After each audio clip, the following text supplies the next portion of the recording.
तो hello guys, कैसे हो आप लोग। आशा करता हूँ आप सभी लोग स्वस्थ होंगे। और एक बड़ी अपडेट आई है जो बिहार एसएससी के तरफ से है। ठीक है, तो जो भी candidate Bihar SSC group D के फॉर्म में अप्लाई किए थे और एग्जामिनेशंस दिए थे, और वो भी कैंडिडेट जो अप्लाई करने के लिए इच्छुक हैं आने वाली भर्ती प्रक्रिया में। ठीक है, तो उन सभी के लिए यह वीडियो काफ़ी इम्पोर्टेंट है, क्योंकि पटना हाई कोर्ट के द्वारा जो है कुछ आपको जो है एक इम्पोर्टेंट अपडेट आई है। देख सकते हैं बिहार एसएससी में 4th ग्रेड कर्मचारियों की नियुक्ति प्रक्रिया पर हाई कोर्ट ने लगाई रोक। जैसा कि आपको पता होगा, बिहार एसएससी परिचारी एवं परिचारी विशिष्ट पदों के लिए 8वीं पास 10वीं पास है ना, पुरानी वैकेंसी थी जिसको स्पेशल एग्जाम के तौर पर जो है लिया गया। ठीक है, अब उसमें समीक्षा वगैरह भी कर लिया गया, उसके बाद रिजल्ट भी आया है ना। उसके बाद अब लोगों को जो है नियुक्ति पत्र की प्रक्रिया होने वाली है। ठीक है, बट उसी दरमियान जो है जिनका नहीं हुआ था, तो उन लोगों ने जो है हाई कोर्ट में याचिका दायर किया था। लगभग बहुत सारा 147 याचिका दायर है इसके खिलाफ। ठीक है, बिहार एसएससी के खिलाफ। तो उसको लेकर के जो है पटना हाई कोर्ट ने जो है एक बड़ा फैसला लिया है और भर्ती प्रक्रिया पर जो है रोक लगा दी है। ठीक है, तो क्या कुछ एग्जामिनेशंस बहाली क्या कुछ कैंसिल हो सकता है, इस चीज को लेकर के अपडेट है। आइए हम देखते हैं कि पटना हाई कोर्ट के द्वारा क्या कुछ कहा गया है और क्या मामला था। ठीक है, तो उन सभी चीजों पे हम चर्चा करेंगे, और बिहार एसएससी के भी जो न्यू कैंडिडेट हैं और जो नया वैकेंसी आने वाली है उस पर भी हम चर्चा करेंगे। तो आप लोग इस वीडियो में बने रहेंगे। तो जैसा कि आप देख सकते होंगे स्क्रीन पे, न्यूज नेशंस में जो है एक न्यूज चैनल है, वहां पर जो है इस बात को कहा गया है कि बिहार एसएससी में 4th ग्रेड के कर्मचारियों की नियुक्ति प्रक्रिया पर हाईकोर्ट ने लगाई रोक, बिहार सरकार से मांगा जवाब। ठीक है, में क्या कहा गया है कि बिहार कर्मचारी चयन आयोग द्वारा चतुर्थ श्रेणी के कर्मचारी की बहाली विवादों में पड़ गया है। सही बात है। पटना हाई कोर्ट ने मामला की सुनवाई करते हुए बहाली प्रक्रिया पर फिलहाल रोक लगाने का आदेश दिया है। साथ ही आयोग से इस मामले का जवाब मांगा है। तो जैसा कि आपको पता होगा, बहुत सारे कैंडिडेट ने इसमें याचिका दायर किया था, और हाल ही में सारण डिस्ट्रिक्ट से जो है इसका बहिष्कार किया गया था। इसका हिंदुस्तान पेपर का एक कटिंग है, देखिए हम दिखाते हैं। देखिए ये रहा हिंदुस्तान पेपर का एक है। ठीक है, इसमें बताया गया है कि परिचारी एवं परिचारी विशिष्ट ग्रुप डी के अभ्यर्थियों ने रिक्ति भेजने की मांग को लेकर दिया धरना, है ना।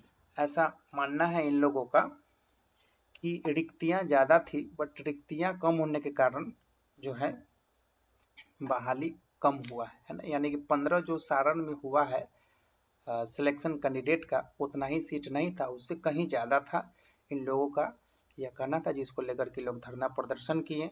ठीक है, इसमें देखिए पूरा बात कहें ये लोग, है ना। सारण के परिचारी विशिष्ट ग्रुप डी के अभ्यर्थियों ने बिहार स्टाफ सिलेक्शन कमीशन की रिक्ति भेजने की मांग को लेकर नगर पालिका चौक पर मंगलवार को एक दिवसीय धरना दिया।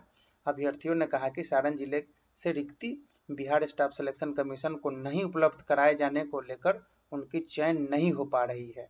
ठीक है, तो यह समझ सकते हैं कि डायरेक्ट वो लोग जो है किस पे टारगेट किए हैं। कहीं ना कहीं जो है डीएम, कहीं ना कहीं इसमें पदाधिकारी शामिल है, इन लोगों का कहना है, जिसको लेकर के जो है नहीं भेजा गया। तो साफ तौर पे आरोप लगा रहे हैं, जिसको लेकर के लोग धरना दे रहे हैं। धरना के माध्यम से अभ्यर्थियों ने डीएम से रिक्तियां भेजने की मांग की। देख लिए आप यहाँ पे कि डीएम को उन्होंने जो है अर्जी की कि आप रिक्तियां भेजें। इसके पूर्व भी दर्जनों अभ्यर्थियों ने डीएम को ज्ञापन सौंप कर पहल करने का अनुरोध किया था। ठीक है, तो उससे संबंधित उन लोगों ने धरना वगैरह भी सब चला था ना, और हाईकोर्ट का ये फैसला आ ही गया। ठीक है, तो वो कैंडिडेट जो इस चीज़ों का इंतजार कर रहे थे, उनके लिए ये जो है बिल्कुल इंफॉर्मेशनल वीडियो है। उसके बाद देखिए इस पैरा में क्या कहा गया है। पटना हाई कोर्ट ने बिहार सरकार व बिहार कर्मचारी चयन आयोग से चतुर्थ श्रेणी के कर्मचारियों की चयन प्रक्रिया में 6 सप्ताह में जवाब देने का निर्देश दिया है। ठीक है, तो 6 सप्ताह का वक्त दिया गया है जिसमें जो है विभाग को जवाब देना है और मुकेश कुमार व अन्य दायर याचिकाओं पर सुनवाई करते हुए निर्देश दिया है। ठीक है, तो मुकेश कुमार जो याचिकाकर्ता हैं उनके साथ साथ अन्य याचिकाकर्ता भी हैं। ठीक है, साथ ही कोर्ट ने स्पष्ट किया है कि जब तक सफल उम्मीदवार कोर्ट में हाजिर नहीं होते, यानी कि जो कैंडिडेट पास हुए हैं वो कोर्ट में हाजिर नहीं होते, तब तक बहाली पर रोक रहेगी। इस मामलों की सुनवाई जस्टिस डॉक्टर अंशुमन ने की। ठीक है, तो न्यायमूर्ति हमारे जो हाई कोर्ट के जस्टिस डॉक्टर अंशुमन जो थे उन्होंने इस बात को कहा है। ठीक है, अब देखिए आगे क्या कहा गया है, इस चीजों को देखिए। आपका दूसरा पैराग्राफ में क्या कहा गया है, ये पैराग्राफ तो अभी आपने पढ़ा। ठीक है, अधिवक्ता दीनू कुमार है ना, यानी एडवोकेट का यहाँ पे नाम कहा लिया गया है, जो एडवोकेट केस लड़ रहे थे।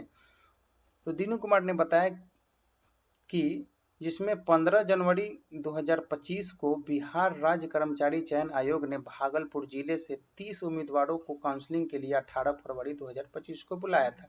ठीक है, तो 30 कैंडिडेट को भागलपुर के लिए जो है बुलाया गया था, है ना। इस आदेश के द्वारा बेगूसराय, जहानाबाद, सहरसा, जमुई, सुपौल, नवादा, है ना, अलग अलग जिलों से रोहतास हो गया, भोजपुर हो गया, बक्सर हो गया, दरभंगा, पटना एवं सारण और शेखपुरा में 8वीं क्लास की योग्यता रखने वाले अभ्यर्थियों को सफल घोषित किया गया है। ठीक है, जैसा कि आपको पता ही था 8वीं क्लास का भी इसमें एग्जामिनेशन हुआ है।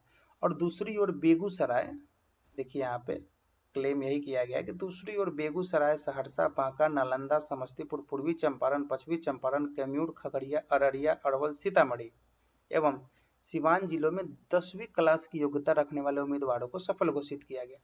तो ये एक तरीके से डिमेरिट हुआ कि कुछ जिला में 8वीं पास और कुछ जिला में आपको यहाँ पे 10वीं पास पर परीक्षा फल घोषित किया गया है।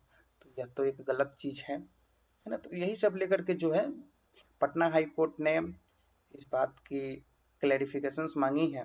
ठीक है, उसके बाद आगे देखिए क्या कहा गया है कि याचिकाकर्ताओं की ओर से अधिवक्ता दीनू कुमार ने कोर्ट को बताया है कि भागलपुर जिले में 15 मार्च है ना 2018 तक चतुर्थ श्रेणी में 689 पद रिक्त पड़े थे। ठीक है, तो 689 पद रिक्त पड़े हैं। भागलपुर में विज्ञापन संख्या 10/2016 में कुल 92 पदों पर बहाली की सूचना दिया गया। ठीक है, यानी कि 689 में से आपको मात्र 92 पद जो है फिलअप हुआ था, लेकिन बाद में मात्र 30 उम्मीदवारों को सफल घोषित किया गया। ठीक है, लेकिन इसमें से भी जो है 30 उम्मीदवारों को सफल घोषित किया गया। ये बिहार कार्यालय परिचारी विशिष्ट भर्ती एवं सेवा शर्तें नियमावली के विरुद्ध है। ठीक है, तो यह बात का आरोप अधिवक्ता दीनू कुमार ने लगाया है। उन्होंने बताया है कि 22 सितंबर 2023 को बाद में जो चतुर्थ श्रेणी के पदों पर बहाली होगी, ठीक है, 22 सितंबर 2023 के बाद जो भी ग्रुप डी के पदों पर बहाली होगी उसमें अभ्यर्थियों का 10वीं पास होना आवश्यक है।